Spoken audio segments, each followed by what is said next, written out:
actually looking at a live look at Lake Norman, where obviously it looks beautiful today, and it's been a really great day to be outside. But more than that, something spectacular happened there this week, and we're going to talk all about that and introduce you to the person who did this awesome thing. So joining us right now in the Live Impact News studio, we have Leslie Hamilton. Leslie, you're a Charlotte native. You currently live in New York, but you were in town because you just swam Lake Norman, 26 miles. That's incredible. Yes, yeah, thank you. Monday into Tuesday, yeah. Yeah, so this was Monday, Tuesday. Tell us about your decision to take on this task, and what were you hoping to, I guess, send a message about by doing this? Yeah, so I guess to just kind of back up, marathon swimming is a little bit of a niche sport that's gained a little bit more of a following. So long distance open water swimming. And marathon swimming is basically defined as any distance of swimming over a 10K. There's some traditional rules. So for a swim to be unassisted, you have one swimsuit, one cap, and one pair of goggles. You're not allowed to rest by touching the boat, touching the bottom of the water, and everything is meticulously documented to make sure that you stay within the parameters of the sport. So anyway, I've been doing marathon swimming since 2019. Before that, I grew up in around here in Charlotte, swam at Swim Mac Carolina, and for my high school at Charlotte Latin, and I've been swimming ever since. I just love it as a sport. I've done quite a few other swims, which maybe we'll talk about a little bit later here, but I thought it would be really fun to come back to my hometown and conquer this lake. So up in Lake Norman, I don't believe it's ever been swam before in this capacity. And yeah, I was just looking for a new challenge. The 26-mile length was well within my wheelhouse, but still a pretty big challenge. And yeah, it was really just a wonderful swim on a wonderful day. I had a wonderful support crew out there with me, and my family helped and pitched in. And I mean, you said it's a wonderful day, but I'm looking at some videos of you swimming at night. What is that like? I can only imagine being in the water, and it looks like it's quite dark, save for, of course, your headlamp, and it looks like you've got some boats that are beautifully decorated with Christmas lights. Yes, yeah, I actually love to swim at night. I think it's very relaxing. It may seem a little bit scary, but it's really a lot easier to just center your mind, and your eyes get really used to the shapes, and you're able to see quite a lot. I think Lake Norman was pretty illuminated. Like you said, my boat had some nice bright Christmas lights, which were fun because we could change colors throughout as well, but a lot of the lakeside houses provided a lot of light. I wore lights on my head so that my crew could see me. I had a kayaker that was following me who also had lights, and so it is a very Christmassy feel. It's very fun to see all the colored lights and the surrounding lights. So yeah, I really enjoy that aspect of it, and I think it's actually a little bit simpler at night because you don't have the boat traffic. You're less likely to have the wind. So it was a conscious decision to swim through the night quite a bit. Interesting. Well, and we kind of alluded to this, the fact that this is potentially the first solo marathon swim on Lake Norman. It sounds like there's some documentation that has to happen with that. Who keeps track of that record? And I mean, do they basically go by every body of water and kind of keep track of who's gone in there and tried to conquer it? Yes, actually they do. So it's called the Marathon Swimmers Federation. It's headed up by Evan Morrison. It's been in circulation for a number of years, and it really is a comprehensive database. It keeps track of a lot of more local marathon swims, so anything over a 10K in the U.S., but then and beyond. It tracks, all over the world, like people that do the English Channel, a big prominent, well-known long swim, all the way up to like little local events. There's actually a really lovely one in the Catawba River, hosted by Doug Miller, who's a local here. It's a nice little quick 10K jaunt to the dam, I guess the Mountain Island Dam and back. I've done that one before. But yeah, everything is just recorded, organized, verified, especially some of these longer swims. There's a lot of data points that go into them, not only GPS tracking, but you also have just water temperature, wind speed, other notes like how the swimmer is feeling, the swimmer's stroke rate. You count strokes per minute just to make sure that everybody's at their full energy level, just also for safety concerns. So yeah, very, very thoroughly documented, really, really well maintained, and really a really great place to aggregate all of the wonderful achievements of everybody in our sport. So it sounds like your time for Lake Norman was 14 hours, 49 minutes. You did not stop. You didn't have assistance. How do you prepare your body for that? And I guess, what does that look like when you do maybe start to feel tired? How do you kind of either push through or manage that? Yeah, so I train quite a bit. Out in Brooklyn, I actually train in Coney Island. There's a wonderful community there that swims with me as well. And I also train in the pool during the week, since it's difficult with a classic 9-to-5 job to get out to the beach every day. But I really just try to swim as much as I can. I think there's that physical component, but there's also the mental component. And yeah, it's really enjoyable. For swims like that, you can't really go all out flailing your arms the whole time. I think a lot of it is very rhythmic and getting into the groove of things. And of course, training for endurance, but I basically have been training for years. I feel like my entire marathon swimming career is really just one big continuous training cycle and just really enjoying the process. Yeah.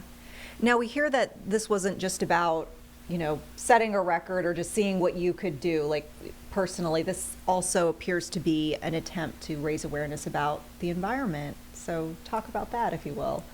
Yeah, so I was in communication with the Catawba River keeper throughout the planning of this swim. And I know there's quite a few news articles, or if you Google Lake Norman water, there's always articles that pop up occasionally, whether, swim advisory in effect, algae bloom, or sewage dumped, very dirty, right? And I know there is a lot of that. However, the Catawba River keeper works tirelessly to keep things clean. And a lot of the times it's only some affected areas. I think a lot of people, it's easy to get nervous when you think about open water. There are a lot of unknowns, right? Not only thinking about like wildlife, weather, pollution, but I would say for the most part, there's great resources online as well to determine the true quality of the water. And you should always follow no swim advisories, but I think it's maybe not quite as widespread as sometimes the news may say. Mm-hmm. And yeah, I just would hope that I don't want any news articles like that to maybe prevent people from swimming that wouldn't otherwise do so. I think, open water swimming is a pretty accessible sport. There's quite a few bodies of water out there that haven't really been explored. So that was really my aim, to kind of conquer this one, check it out, and yeah, hopefully raise some awareness along the way. Now, you talked about this as not your first, big swim. You've done another one in 2023. Tell us about that. And that one looked like 37 miles that you did, right? Yeah, so I was the first woman and first person in about 50 years to swim around Staten Island. So Staten Island was a very interesting, varied, and complicated swim to plan, mainly just because of boat traffic and currents. I had a wonderful crew for that as well, with New York Open Water, a local organization in New York City who I've done numerous swims with. Actually, one of the kayakers, Alex Arevalo, was with me on Lake Norman as well. He's just such a superstar kayaker, as is pretty much everybody that is willing to go sit on a boat for hours on end and help support and really just, cares about the water, cares about the sport. But anyway, yeah, Staten Island, another place that's very well known for pollution, especially on that western end, the Arthur Kill. There's a lot of industrial activity going on. And yeah, it doesn't have the best rep necessarily for pollution. However, I swam through. I was totally fine. It maybe wouldn't be something I do every day, but I do think that once again, you get, unfortunately, we get kind of a bad rap for pollution. In the news recently, I think there actually is some waste that's going to be dumped into the Hudson. Hopefully we can prevent that at the last second. It's really just such an honor to swim in such historic waterways. And knowing that, in the New York Harbor or even Lake Norman. It's been there for years and years and years. And many people have explored it by boat or, water skiing or, see it whenever they fly into New York. But actually getting to swim in all of these places, it's really magical.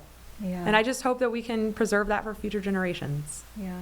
I mean, I'm thinking to probably your first time in the water and maybe how you connected with the water. It seems like you have a passion and, to have to spend that much time in the water, you clearly love it. And it's kind of like a calling, it seems like. Can you tell us about, your younger memories, kind of building that relationship with the water and when you realized that, hey, I really dig this? Yeah, it definitely wasn't a completely straight path. So I grew up, I didn't really start to swim competitively. I swam in like 5th or 6th grade, so I would have been like 11. I swam through elementary, middle school, and then in high school I got serious and I joined Swim at Carolina, doing the year-round swimming thing. I was a little bit behind as compared to some other people that have been doing it their whole life. I really never liked swim meets so much, but I loved practices. I loved just being in the water, zoning out. I feel like there's something just so special about being alone with your own thoughts. I think it's one of those things where it starts out maybe a little bit uncomfortable, but the more you do it, the more natural it just becomes. Mm-hmm. I swam through college, same story, loved practices, didn't love the meet so much, met some really great people, took a break after college, moved to New York, found the wonderful open water community here, and then really did just find it as my calling. I think I've had a turbulent relationship occasionally with swimming. I think it's really difficult when you train for hours and hours and hours and days and weeks, and then your event is over in a couple of minutes. Yeah. Versus open water swimming where it's hours and hours, and it's a process, it's a journey, and it's really just a little bit like a nature hike. It's just such a wonderful experience, and I think people think I could be a little bit crazy for it, but I work really hard. A lot of it is really just, consistency, body position, and just a real enjoyment. Kind of going out there, seeing what works and what doesn't. It's complicated to figure out how you're going to fuel, how you're going to plan your routes, switching your strategy when there's bad weather. I mean, I could go on, but yeah, that's pretty much my high-level journey so far. As far as, folks who are watching this and they feel like, I think I'm a decent swimmer, but I want to kind of take it up a notch. What would you recommend for folks to do? Or maybe if they're just a total novice and they just feel like this is something they want to try and dip their toe in the water, if you will. How do they get started? I think it really just depends on where you are geographically. I think a lot of communities do have open water swimming groups. I think, like I was saying before, it is a little bit niche, but I do think that, an easy search around to kind of see what's available as far as water accessibility, or at least just starting in the pool. As far as just how you would get started, I think a lot of it, like I said, is consistency and really just kind of forming a good, solid, technical basis, working on your swimming technique. There's marathon swims, but there's also plenty of open water swims during the summer. I know even in North Carolina where it's just, maybe a mile or so. And there's a lot of great events out there to really just be in nature, explore the waters. And yeah, I think you can really, there's something for everyone at every level. Now, what's up for you next, do you think? I know you literally just finished this thing, and you said you're still kind of recovering a little bit too. I mean, you're still feeling it, but have you thought about what you might do next? First, a nap. First, lots of naps. Naps are always lots of great. Sleeping in. But yeah, I think so far I have some ideas, but I'm not really sure exactly what I'll pursue next. I know, some of the other swims that I've done some beautiful lakes, like Lake Tahoe. There's a beautiful lake in Vermont called Lake Memphremagog. Some of these nice still water lakes are beautiful. And yeah, I think there's so many options. I mean, like I was saying before with Marathon Swimmers Federation, there's actually a view where you can click the world map and all sorts of swims from all over the world will pop up as things that people have done. And I think the possibilities are really endless. So I'm going to dream and scheme and figure out what's next year, eventually, when the time comes. Yeah. This is just more of a curiosity factor. What does it feel like when you get out of the water once you finally complete an ultra swim like that? Like, are your legs just like, jello, like, and you're on land? I'm just curious, like, how the body feels after doing something like that. Yeah, usually it's my upper body. Okay. It feels very weird that it can just be still. Yeah. I'm usually pretty wired. That could be just because of caffeine throughout. I think also just after such a big event, my body is still on a high, and it takes a little bit of time to really kind of come down. I know, like the day after I finished the swim, so I swam Monday into Tuesday.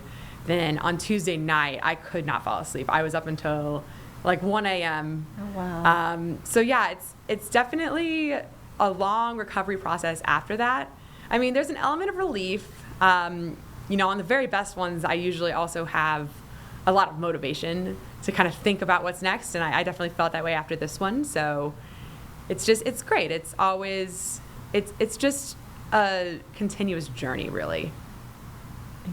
What does your family think about this? I say this as they're all in here taking pictures. Yeah. But they're clearly proud of you. But what do they think about this? Like this hobby and or passion that you have that is just so, it's niche, but it's like incredible. Like you said, it's niche, but Yeah, they've always been so supportive of me. I think, especially at the beginning, my parents weren't so sure because, once again, it isn't like a well-known thing. So I had a lot of explaining to do.